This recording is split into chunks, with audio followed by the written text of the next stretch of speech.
1927 മരിച്ചത്. Unsung hero അല്ല, sung hero തന്നെയാണ്.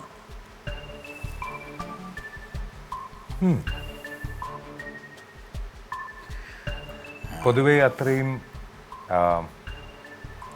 നോൺ ആണോ എന്ന് ചോദിച്ചു കഴിഞ്ഞാൽ ഇറ്റ്സ് സാഡ് ദാറ്റ് അത്രയും ആൾക്കാർ അറിയുന്നില്ല.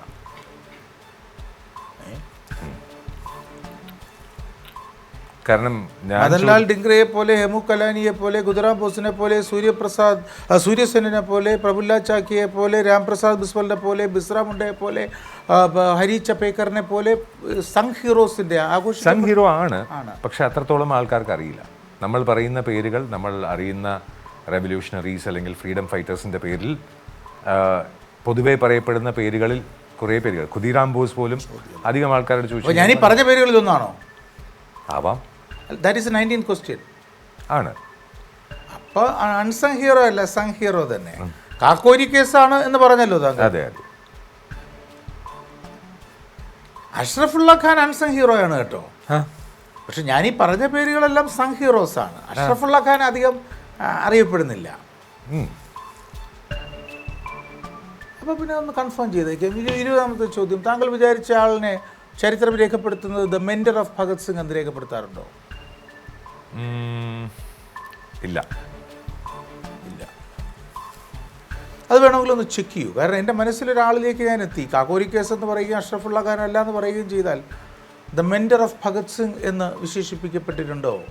ഹിന്ദുസ്ഥാൻ റിപ്പബ്ലിക്കൻ ആർമിയുമായി ബന്ധപ്പെട്ട് പ്രവർത്തിച്ച ഒരു മഹാനായ പോരാളി, വിപ്ലവകാരിയാണ് ഭഗത് സിംഗിൻ്റെ മെൻറ്റർ എന്ന ടൈറ്റിലിന് അർഹൻ. അതാണോ ഭഗത് സിംഗിന്റെ മെന്ററിന് ടൈറ്റിൽ ഉണ്ടോ?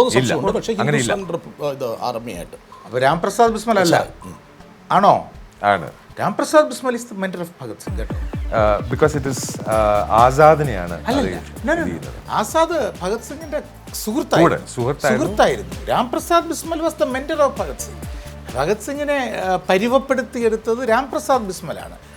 ഭഗത് സിംഗും ചന്ദ്രശേഖർ ആസാദും സുഹൃത്തുക്കളായിരുന്നു. അപ്പോഴാണ് ചന്ദ്രശേഖർ ആസാദ് ഭഗത് സിംഗിനോട് പറയുന്നത്, നോക്കൂ ഭഗത്, നിങ്ങളെപ്പോലെ ഒരു നാൾ കൊലക്കയറിന് മുന്നിൽ ഞാൻ അവസാനിച്ചെന്ന് വരില്ല.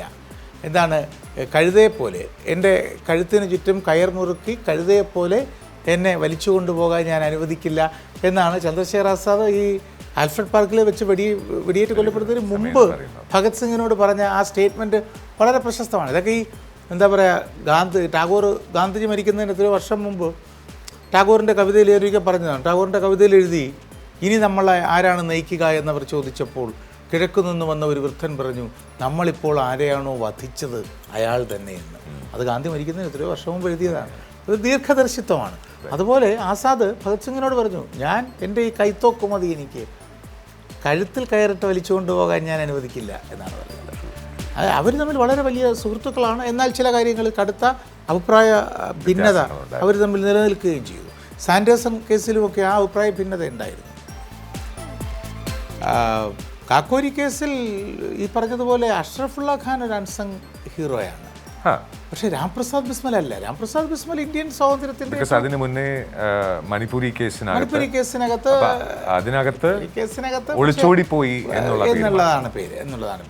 പക്ഷേ കാക്കോരി കേസിനകത്ത് രാംപ്രസാദ് ബിസ്മൽ മരിച്ചപ്പോൾ 30 വയസ്സ്. 1927 ഡിസംബർ 30 വയസ്സാണ്. ഡിസംബർ 19.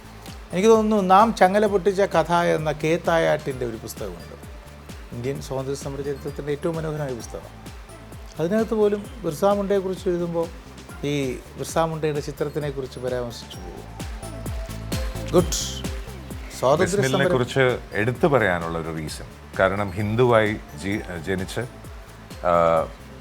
പ്രോബബ്ലി മൂൽമത്തിയുടെയും മുരളീധരൻ്റെയും മകനായി ജനിച്ച അദ്ദേഹം ഒരു മൗലവിയുടെ കയ്യിൽ നിന്ന് ആഗ്രഹം കൊണ്ട് ഉറുദു പഠിച്ചിട്ട് ബിസ്മിൽ എന്ന പേരിൽ എഴുതി. അദ്ദേഹം കവിതകൾ എഴുതി. അപ്പം അതിൽ ബിസ്മിൽ എന്ന് എഴുതിയതും അഗ്യാത്ത് എന്ന് എഴുതിയതും അല്ലെങ്കിൽ റാം എന്ന പേരിൽ എഴുതിയതും മൂന്നും ഒരാളാണ് എന്നറിയുമ്പോഴുള്ള ആ ഒരു കൗതുകം. അദ്ദേഹത്തിൻ്റെ വാക്കുകൾ, ഭഗത് സിംഗ്, സുഖ്ദേവ്, രാജ്ഗുരു 3 പേരുടെയും പേരിൽ നമ്മൾ അറിയുന്ന ഒരു പാട്ട് അദ്ദേഹത്തിൻ്റെ വരികളാണെന്ന് അറിയുമ്പോൾ അപ്പോഴാണ് നമ്മൾ കൂടുതൽ ഐഡൻറ്റിഫൈ ചെയ്യുന്നത്. സർഫറോഷി കി തമന്ന അബ് ഹമാരെ ദിൽ മെഹെ ദേഖ്നാ ഹെ ജോർ കിतना बाजुए कातिल में है वक्त आने पे बताएंगे ബിസ്മിലും ഉത്തം സിംഗും ചെയ്ത ഒരു വലിയൊരു കാര്യമുണ്ട്, കോമൺ സിംഗ്. ട്രൂ. അതാണ് അവർ തമ്മിലുള്ളൊരു പൊതുമ. ഈ രണ്ട് പേരാണ് ഇന്ത്യയുടെ ബഹുസ്വരതയെ, ഇന്ത്യയുടെ പ്ലൂറലിസത്തിനെ തങ്ങളുടെ പേരുകൾ കൊണ്ട് അടയാളപ്പെടുത്തിയ മനുഷ്യരാണ്. ഉത്തം സിംഗ് ഇംഗ്ലണ്ടിൽ പോയി നമ്മുടെ മൈക്കൽ ഒഡ്വയറിനെ കൊല്ലുന്ന നേരത്ത് നിയമപരമായി പേര് മാറ്റി.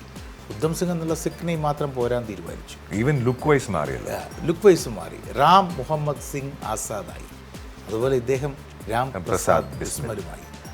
ബിസ്മലിൻ്റെ ഏറ്റവും വലിയ ക്ലോസ് ഫ്രണ്ട്, ഏറ്റവും വലിയ അസോസിയേറ്റ്, ഭഗത് സിംഗിൻ്റെ മെൻറ്റർ എന്നൊക്കെ ഉള്ളത് നിൽക്കട്ടെ, അസോസിയേറ്റ് എപ്പോഴും പക്ഷേ അഷ്റഫുള്ള ഖാനായിരുന്നു.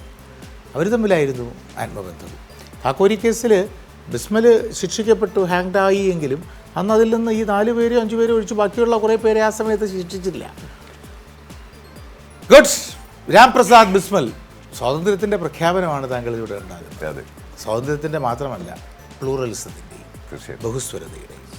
രാംപ്രസാദ് ബിസ്മിൽ സ്വാതന്ത്ര്യ സമര സേനാനി, കവി, ദേശസ്നേഹി, സ്വതന്ത്രയായ ഭാരതം സ്വപ്നം കണ്ട ആദർശധീരന്മാരിൽ പ്രമുഖൻ. ബ്രിട്ടീഷ് ഭരണത്തിനെതിരെ പല പ്രതിഷേധ പ്രതിരോധ പരിപാടികൾ ആസൂത്രണം ചെയ്യുകയും നടപ്പിലാക്കുകയും ചെയ്ത വിപ്ലവകാരി.